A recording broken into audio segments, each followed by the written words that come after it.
Boa noite, galera do bem. Vocês estão bem? Hoje, terça-feira, 14 de janeiro, vamos continuar o estudo.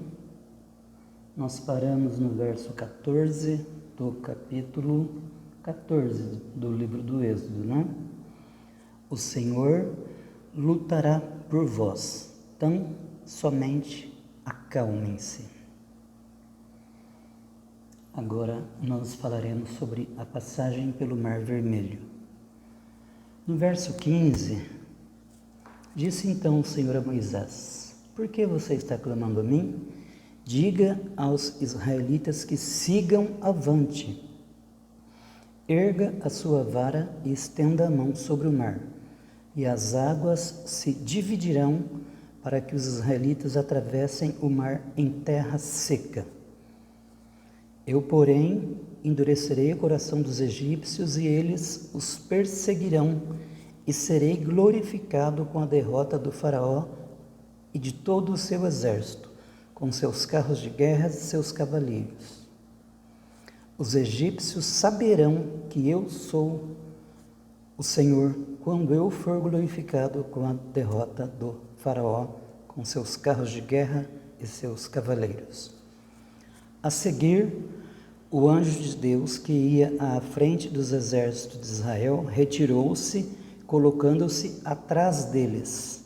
A coluna de nuvem também saiu da frente deles e se pôs atrás, entre os egípcios e os israelitas. A nuvem trouxe trevas para um e luz para o outro, de modo que os egípcios não puderam aproximar-se dos israelitas durante toda a noite. Então Moisés estendeu a mão sobre o mar, e o Senhor afastou o mar e o tornou em terra seca, com um forte vento oriental que soprou toda aquela noite. As águas se dividiram e os israelitas atravessaram pelo meio do mar em terra seca, tendo uma parede de água à direita e outra à esquerda. Os egípcios os perseguiram e todos os cavalos, carros de guerra e cavaleiros do faraó foram atrás deles até o meio do mar. No fim da madrugada, do alto da coluna de fogo e da nuvem, o Senhor viu o exército dos egípcios e os pôs em confusão.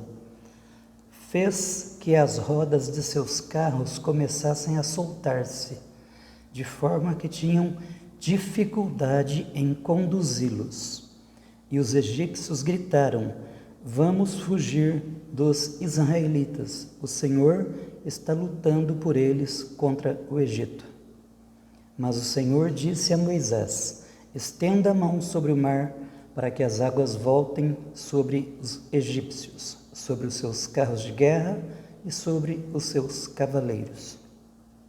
Moisés estendeu a mão sobre o mar, e ao raiar do dia, o mar voltou ao seu lugar. Quando os egípcios estavam fugindo, foram de encontro às águas, e o Senhor os lançou ao mar. As águas voltaram e encobriram os seus carros de guerra e os seus cavaleiros, todo o exército do faraó que havia perseguido os israelitas mar adentro. Ninguém sobreviveu, mas os israelitas atravessaram o mar pisando em terra seca, tendo uma parede de água à direita e outra à esquerda. Naquele dia, o Senhor salvou Israel das mãos dos egípcios, e os israelitas viram os egípcios mortos na praia. Israel viu o grande poder do Senhor contra os egípcios, temeu o Senhor e pôs nele a sua confiança, como também em Moisés, seu servo. Muito bem. Há quem duvide deste milagre. Alguns historiadores dizem que naquela época do ano, o mar ficava tão baixo, mas tão baixo, que dava para atravessá-lo tranquilamente. Então, mesmo assim eu vejo um milagre. Porque se a água era baixa e o povo passou a pé, inclusive crianças caminhando pelo meio do mar, como que a água matou todos os egípcios? Bom, vamos lá. Para que vocês entendam, existem duas histórias reais que tratam de passagem. Uma é esta que nós estamos falando agora, que eu acabei de ler o texto bíblico, que Moisés estendeu a sua vara e o mar se abriu, mas não foi assim no mesmo instante que o mar se abriu. Há quem diga que o mar se abriu de repente. Não, levou uma noite todinha. Um vento forte soprou a noite inteirinha, quando Moisés estendeu seu braço sobre o mar. Então, já havia um movimento da natureza preparando o grande milagre que iria acontecer. Deus já estava solucionando o problema antes mesmo que o povo imaginasse. Este foi apenas o primeiro problema que os israelitas, os hebreus, como queiram, passaram desde que saíram do Egito. Na verdade, no mesmo dia praticamente, depois da morte dos primogênitos, quando ele dispensou o povo na madrugada, no mesmo dia, Faraó se arrependeu de tê-los deixado ir. Então, ele armou seu exército com mais de 600 carros de guerra e mesmo com toda a tecnologia e força, eles não alcançaram um povo numeroso que andava a pé. Por quê? Tem dois detalhes que explicam isto. E talvez você nunca tenha prestado atenção.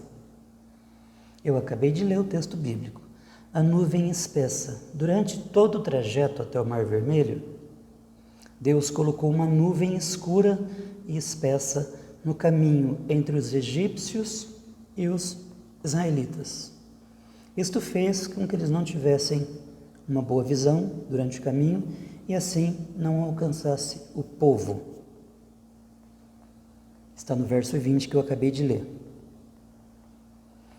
E também a Bíblia diz que Deus colocou confusão no meio deles, porque o povo ficou a noite toda esperando que o mar se abrisse para que eles pudessem passar.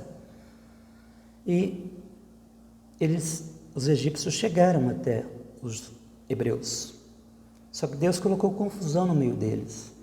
Quando o povo de Israel já estava saindo do lado de lá do mar, eles estavam entrando no mar. Então, Deus rolou as carruagens deles, começaram as rodas a se quebrar, as rodas não funcionavam mais. Aí o exército percebeu que aquilo era uma força divina que estava contra eles. Eles desistiram de ir atrás do povo e resolveram fugir. Só que aí já era tarde demais. Eles já estavam no meio do mar. Então, Deus disse a Moisés: estenda a sua mão sobre o mar. E quando o último hebreu já havia ultrapassado o mar, Moisés estendeu novamente sua vara e as águas cobriram todos os egípcios. Deus voltou as águas do mar em seu lugar e ali morreram os egípcios e toda a soberania e poder que eles tinham sobre o povo de Deus submergiu junto. Para vocês verem como que o coração do faraó era endurecido. Ele passou por 10 pragas, inclusive na última delas houve uma mortandade de todos os primogênitos. Mesmo assim, ele obstinou-se em seu coração e decidiu ir atrás do povo. E agora o faraó e todo o seu exército morreu afogado nas águas do Mar Vermelho. E no amanhecer, os hebreus viram os corpos mortos dos soldados do faraó. E ali eles temeram ao Senhor. Ok? Gostaram? Depois nós vamos continuar. Primeiro foram 10 problemas para os egípcios. Nós falamos das 10 pragas. Agora nós falamos o primeiro problema para o povo hebreu. Mas tem muito problema pela frente. Muito problema pela frente. E nós vamos falar cautelosamente, um a um, para que você possa ter plena compreensão de tudo o que o povo passou no deserto durante os 40 anos de peregrinação. 40 anos que, eu repito, poderiam ter sido 40 dias, mas depois, em próximo vídeo, nós vamos explicar por que uma viagem de 40 dias levou 40 anos para acontecer, ok? Deus os abençoe, tenha uma boa noite, até o próximo vídeo.